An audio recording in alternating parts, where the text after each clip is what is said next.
Dans cette vidéo, on va voir un théorème très important, très intéressant.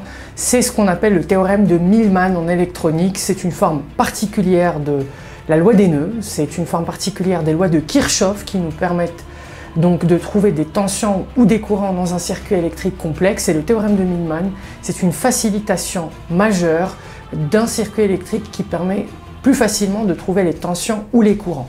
N'hésitez pas les amis à regarder la vidéo jusqu'au bout parce que je traite un exercice sur ce théorème-là. Le meilleur moyen de comprendre une notion, un théorème ou une propriété, que ce soit en mathématiques, en physique, en électronique, en chimie ou peu importe la notion, c'est de faire des exercices.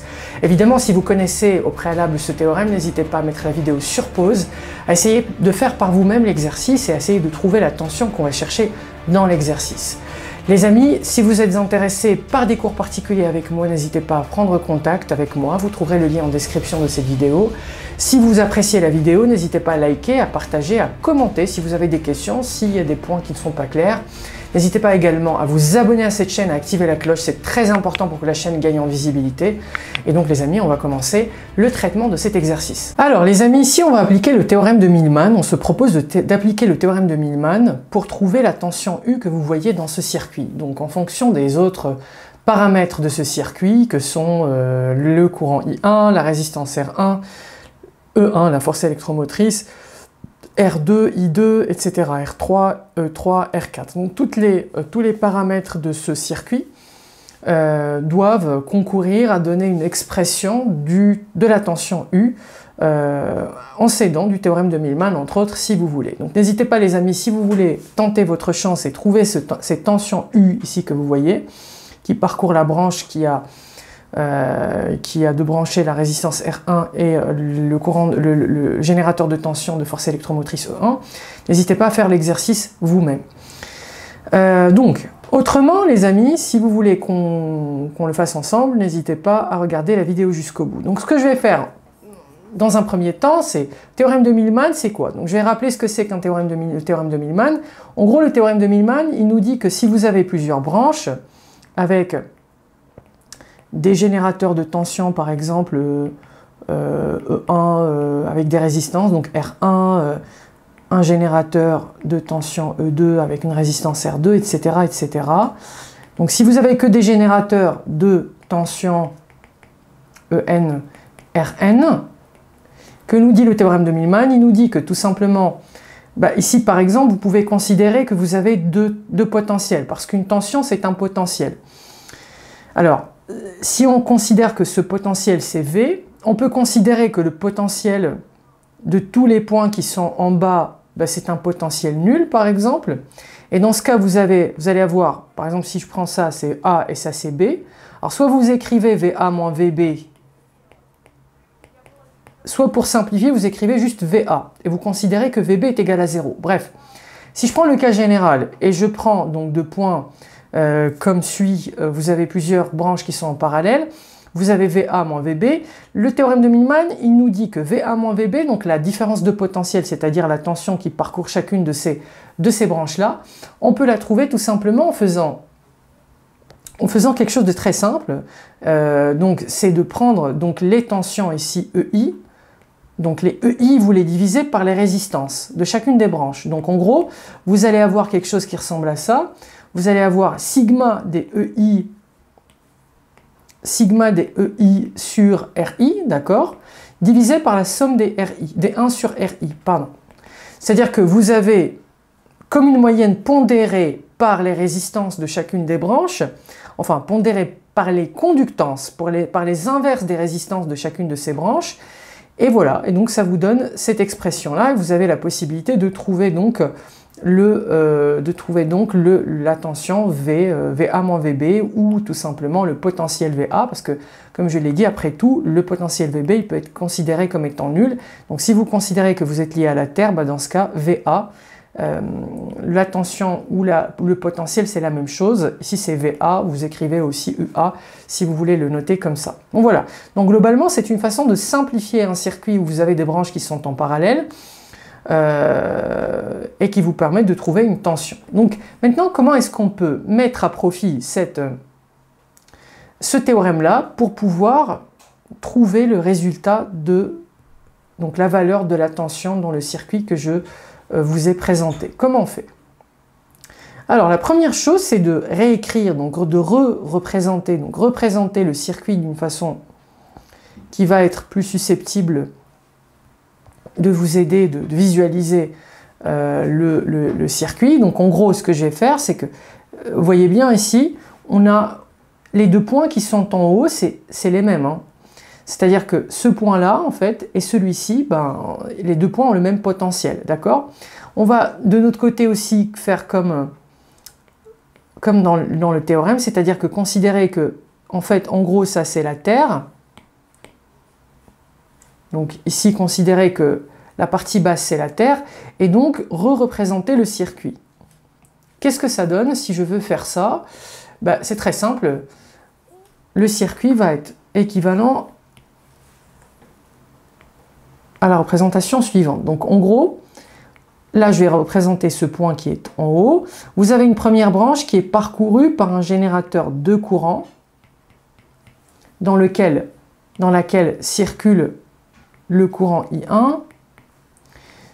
Ça, je vais considérer que c'est un potentiel que je vais appeler V. Vous avez une deuxième branche qui est ici, qui contient une résistance R1 en série avec un générateur de tension de force électromotrice E1. On a une troisième branche qui est liée au même point, qui a le même potentiel. Donc là, on a une résistance R2, on a un générateur de courant qui pompe un courant de valeur I2, d'accord? Ici, on va avoir la tension U qu'on recherche justement. Et puis, maintenant, on va s'intéresser à la troisième branche. Donc là, en gros, pour que vous compreniez, le point V, c'est ce point-là, d'accord? Ça, c'est mon point V. Ici, c'est la Terre, d'accord? Donc, ça veut dire qu'on a une première branche, une deuxième. Alors, je vais peut-être faire comme ceci pour que vous puissiez voir. Donc la première branche, bah, c'est celle-ci, hein. Ça, c'est notre première branche. La deuxième, c'est celle-ci. La troisième, c'est celle-là. Et ensuite, on a d'autres branches. Donc là, ce qui est un petit peu embêtant dans la représentation, c'est qu'on a une résistance R3 qui est entre le point, ici, le point V. Donc ce point-là, je vais l'appeler, par exemple, appelons-le, on peut l'appeler V', par exemple. Appelons-le V', ce point. Donc, je vais revenir dans mon schéma, celui-ci. Donc, j'ai une résistance R3 qui est associée à ce point V'. Ce point V', en fait, c'est un nœud. C'est ça qu'il faut comprendre. Et à partir de ce nœud, on a deux branches. Donc, une branche qui va avoir un générateur de tension avec une force électromotrice E3. Et on a une dernière branche qui contient, elle, une seule résistance R4 associée à la Terre. Évidemment, à chaque fois que vous avez ce symbole, c'est un potentiel qui est nul. Et l'objectif, donc, c'est trouver quoi? C'est trouver U, d'accord? C'est trouver la tension U. Alors évidemment, d'après ce schéma, la tension U, bah, c'est le potentiel V moins V0, n'est-ce pas? Parce que U, c'est la différence de potentiel entre ces deux points, donc sur cette branche-là.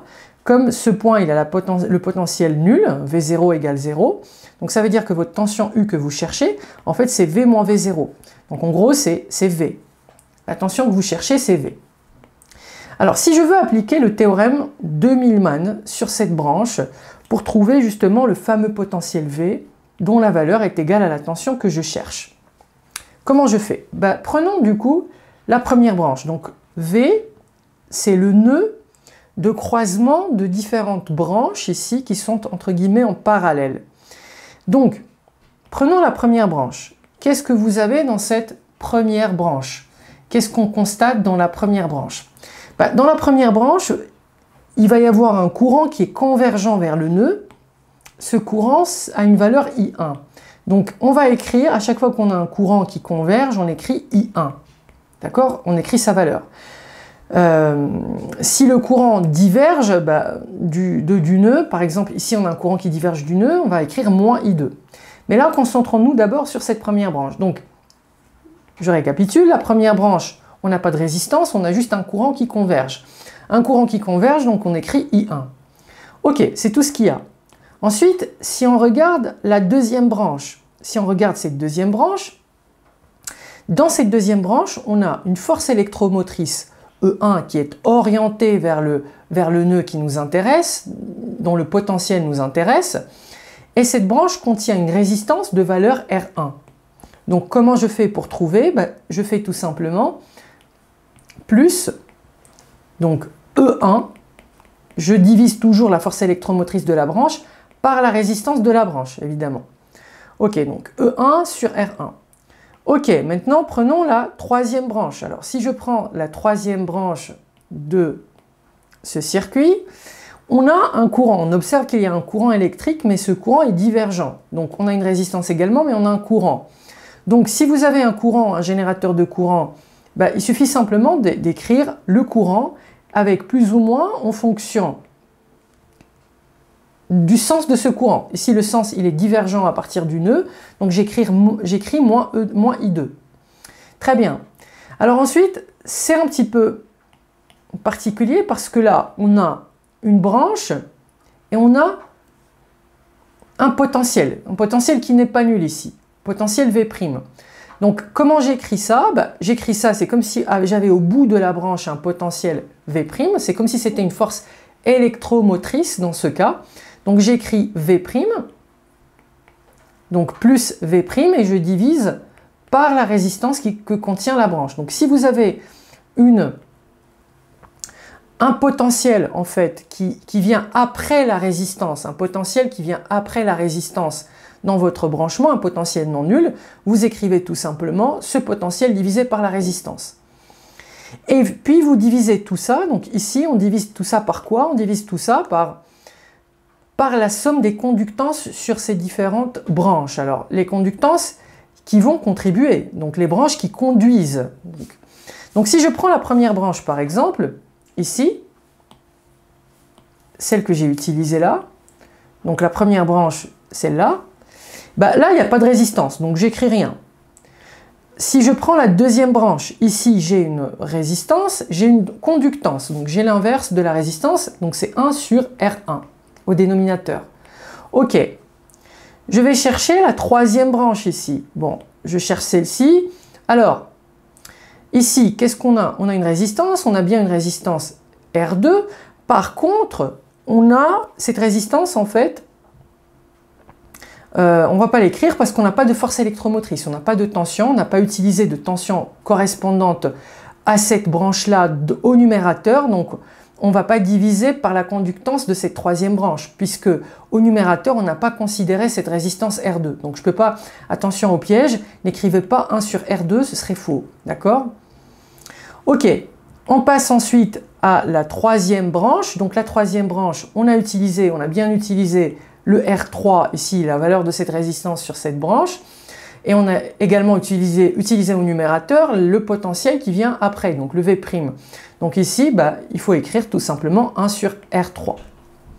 Donc voilà jusqu'à présent. Donc en gros, on a trouvé la tension U en fonction de I1, E1, R1, I2, 1 sur R1, 1 sur R3. Par contre, il y a quelque chose que je ne connais pas dans cette écriture. Ce que je ne connais pas, c'est ce V' en fait, parce que ce V', j'ai dû le mettre dans le circuit, ce qui n'est pas un paramètre de base représenté ici dans le circuit initial. Donc comment est-ce que je peux trouver ce V'? Pour trouver V', c'est très simple. Alors, vous voyez bien les amis ici, si vous regardez, vous observez cette branche-là, celle-ci, alors je vais... Cette branche, sur cette branche, vous avez V', vous avez E3, c'est un générateur de force électromotrice E3 qui est divergente en termes de sens du nœud, et vous avez un potentiel nul ici, V0. Donc qu'est-ce qu'on peut dire? On peut dire que ce E3, en fait, vous avez E3, qui est la force électromotrice de la branche, en fait, qui est égal à moins V', n'est-ce pas? Égal à moins V'. Pourquoi c'est égal à moins V'? Parce que la tension de cette branche, en fait, c'est moins E3, vous êtes d'accord? Et vous avez moins E3, donc moins E3, c'est quoi moins E3? C'est la différence de potentiel. Donc la différence de potentiel sur cette branche, c'est le potentiel au point V' moins le potentiel au point V0. Donc ça fait V' moins V0, donc ça fait V'. Donc votre V', c'est égal à moins E3. Et donc du coup, puisque on a exprimé ici V' en fonction de E3, ben, on peut remplacer V' dans l'expression de la tension que je cherche par moins E3. Donc notre tension U, finalement, je peux l'écrire exactement comme ce que j'ai écrit au début, en remplaçant donc V' par moins E3. Donc ça nous donne I1 plus E1 sur R1 moins I2 moins E3 sur, du coup, plus V' sur R3, ça fait moins E3 sur R3. Et je divise tout ça par 1 sur R1 plus 1 sur R3.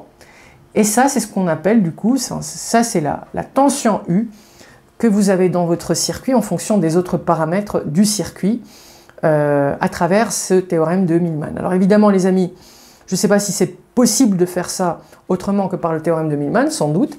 Si vous faites des transformations type Norton-Thevenin ou Thevenin-Norton, vous pouvez trouver la tension U en faisant des transformations Thevenin-Norton.